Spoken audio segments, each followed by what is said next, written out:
Hello and welcome to Just One More Watch. Every year I end my State of the Collection video by discussing my watch collecting aims and aspirations for the next 12 months, and I only had two for 2024.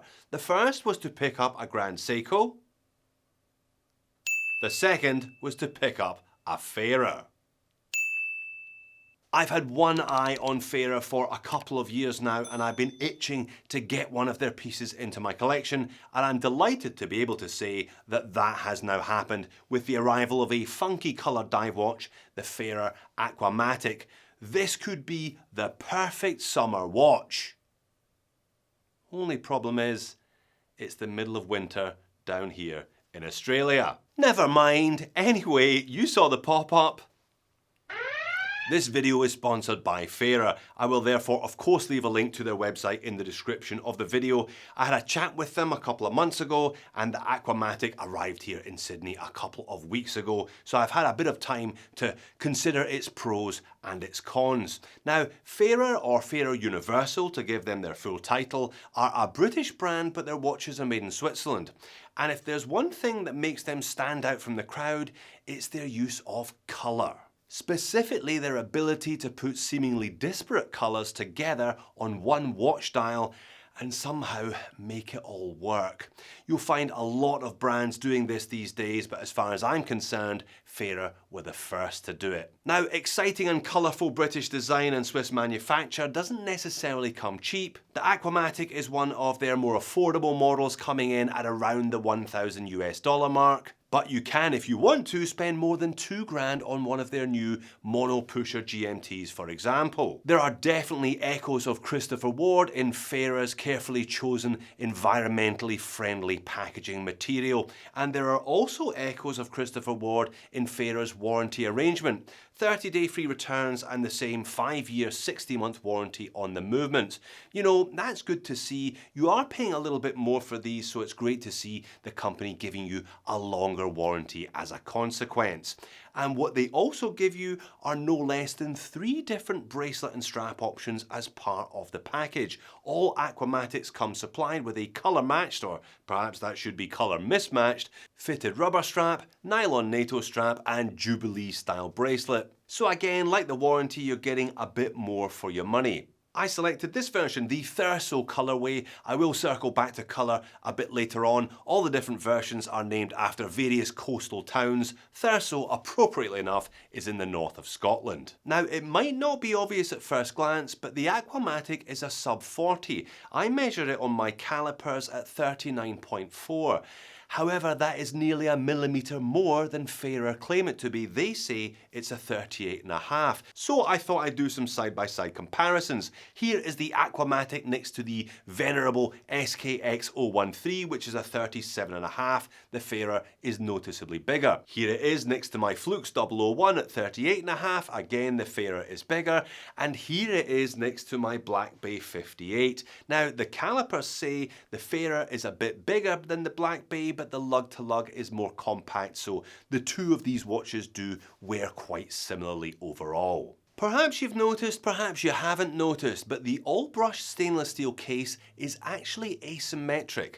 The 120-click dive time bezel, which has the same ratchety feel as a Seiko bezel by the way, it actually protrudes beyond the case on the 9 o'clock side, but on the crown side the case protrudes beyond the bezel. It's probably more noticeable if I flip it upside down. You can see there's a bit more case on the crown side. Not quite sure why they did that, but it does mean that the crown nestles nicely into the case as a consequence. Let's do the rest of the dimensions then. Diameter, as discussed, 39.4, and I measured it 6 times just to make sure I got it right. Thickness is bang on 12mm, which is lovely. Lug to lug 45mm, also lovely. 20mm between the lugs. Now there is a 2mm taper on that Jubilee bracelet, and as size for me, it comes in at 148 grams. Actually, I'll give you 3 different weights today because they do supply the watch with those 3 different strap options. It's 106 grams on the fitted FKM rubber and 91 grams on that nylon NATO. Crystal is flat sapphire with plenty of AR undercoating, water resistance is 200 meters, and the movement is a rarely seen Sellita SW220-1. Now when I say rarely seen, we're not actually going to see it today either because of a screw-on rather than screw-down stainless steel caseback with the stylized fairer logo that looks a lot like a Star Trek logo to me anyway. There's a nice bit of mixed finishing to the caseback and the standard spec sheet, emphasising the British design and Swiss manufacture.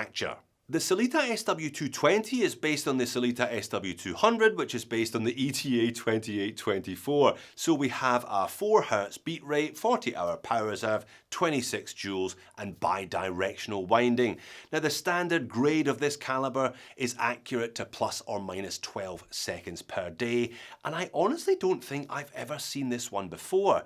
Day dates are just not all that common, and I don't understand why. It's a really easy way to add an extra complication and therefore extra utility to your watch. Leave me a comment, are you a fan of the day date? You see them a lot on Japanese watches, but not so much on Swiss-made stuff. Personally, I like them. Well, we're almost there anyway, so let's switch to the macro lens and get a good look at the dial and the handset. I really like the design of this watch. At first glance, it looks pretty standard, sort of typical dive watch layout, but it's just done properly, and there are a few little neat touches that you don't commonly see on other brands. All indices are applied with a double rectangle at 12 and singles at the 6 and the 9. Applied circles everywhere else. They are in what Fairer calls mint green.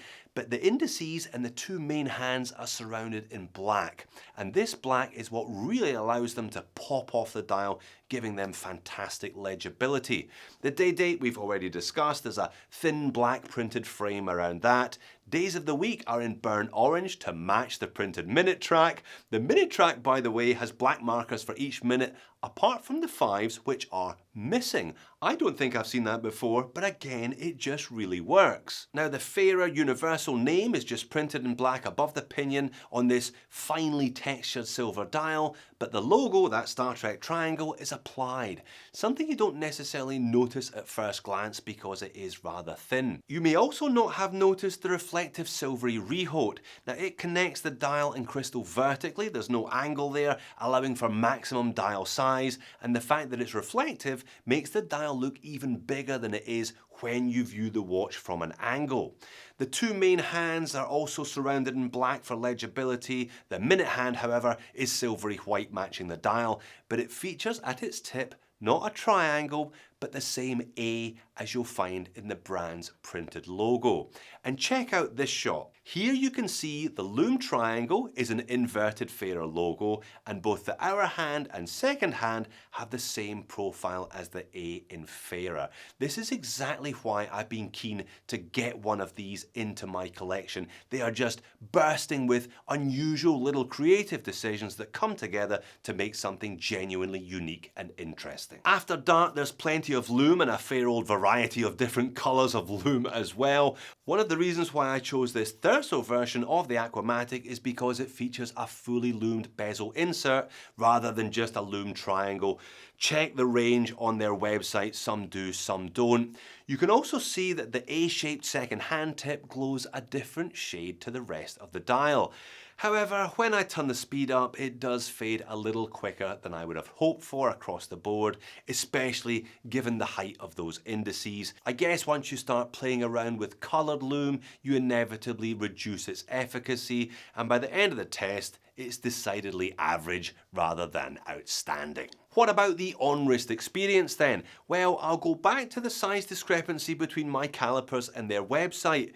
It kind of wears really like a 40-20, which is going to be a great size for most people. Now, I have so far mostly been showing you it on the Jubilee because I believe most people will probably wear it on the Jubilee. The Jubilee is nice and comfortable. There's plenty of flex as with most Jubilees, but unlike most Jubilees, it's all brushed, giving the watch a more sporty and less dressy look when it's on this stainless steel option. However, since the watch arrived in Sydney, I've mostly been wearing it on the fitted FKM rubber strap. I love a fitted rubber strap. They always look so good with no unsightly gaps between the lugs and the case, and they always wear really nicely as well. They kind of make the watch and band feel properly integrated and designed for each other because they have been. This is a good one, nice brushed hardware. I like the textured effect, double retainers. Overall, it really suits the watch. And on the Thurso model, the rubber strap is green to match the indices, the hands and the bezel of the watch. The third option is the real summer fun option. It's a bright orange NATO strap, again colour matched deliberately to pick out the orange minute markers, the bezel triangle and the orange A on the tip of the second hand. The quality is reasonable, the hardware is all brushed to match the watch head, and Fairer provide quick release hardware so you can swap between all three different strap and band options with ease should the mood take you. Personally, I'm not sure how often the mood will take me to wear it on the NATO. I'll probably alternate between the Jubilee and the fitted rubber, but it's nice nonetheless getting that third option. And overhead legibility is really good because of the black surrounds to the two main hands and the surrounds to all of those applied indices.